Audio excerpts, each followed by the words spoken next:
Hey, it's Jason from Pro Guitar Studio. Welcome back.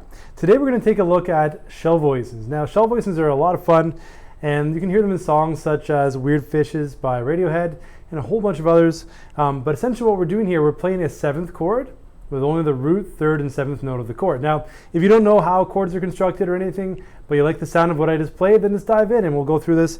I won't focus too much on the theory.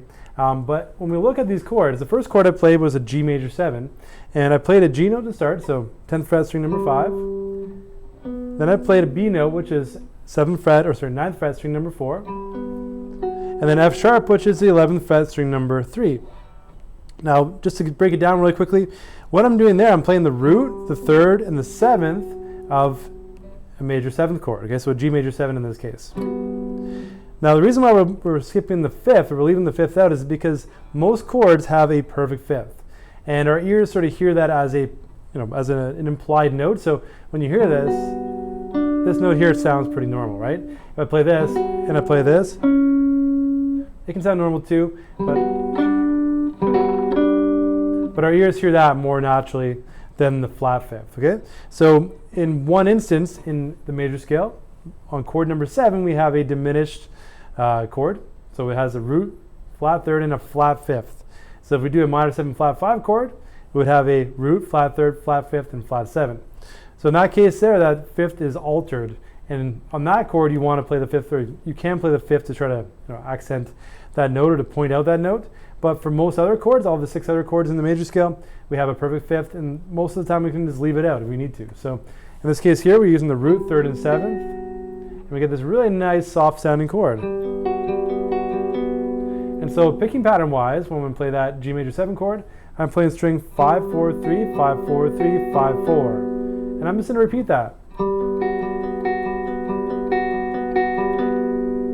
All right, now I'm going to go down to a D major 7, so same shape, but on the 5th fret, so 5, 4, 6, D, F sharp, C sharp. Repeat. Back again, right? The next chord is an E minor 7. So in this case here, if we use the same fingers, 7th fret is the root note, the E, and it's a minor 3rd, so we go to the 5th fret string number 4 instead of the 6th fret, which is a major 3rd, back that up a fret, and instead of the 8th fret on string number 3, which is a major 7, we're going to go to a minor 7. So we're just shifting basically those 2 strings back 1 fret. So our middle finger, if you want to think of it this way, is just higher, or we're raising it 1 fret. So it can be a bigger stretch that way. If you need to use your ring, index, and pinky, that's fine too. So I'm using my middle, index, and ring. E minor, so it's E, G, and we have a D there. E minor 7. And then B minor 7, we're going to slide back. So we have the middle and ring finger only. Index finger can just leave off because we're doing the open string. B, D, A. B minor 7. Back up to E minor 7. And the final chord I'm going to go to is an A7. So we go to fret number 12 on string 5, 11 on string 4, which is A, C sharp, and then G, which is a 12th fret string number 3. So this is root 3rd flat 7. Okay, so G major 7, D major 7, again.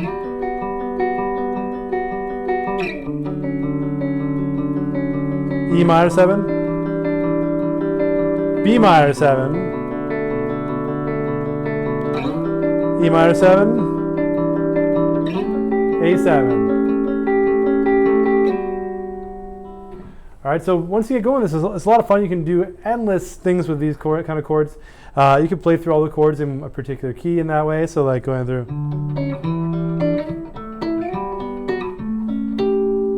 That's D major, right? So what we're playing here, the chords I'm playing are from D major. Even though the first chord is a G major 7, we're starting on the 4th chord of D major. So chord 4, chord 1, 4, 1, chord 2, and then this one here is chord number 6, and then chord 2 to chord 5, back to 4. And so as you play through those, you can go through, like in this key, D major 7, E minor 7, F sharp minor 7, G major 7, A7, B minor 7. It would be C sharp minor 7 flat 5. I don't have a fifth there, so I can just leave that off for her. But I can also add it on back to a D major 7. A lot of fun within this. Soloing wise, I use the D major scale, so as long as you know it across the fretboard.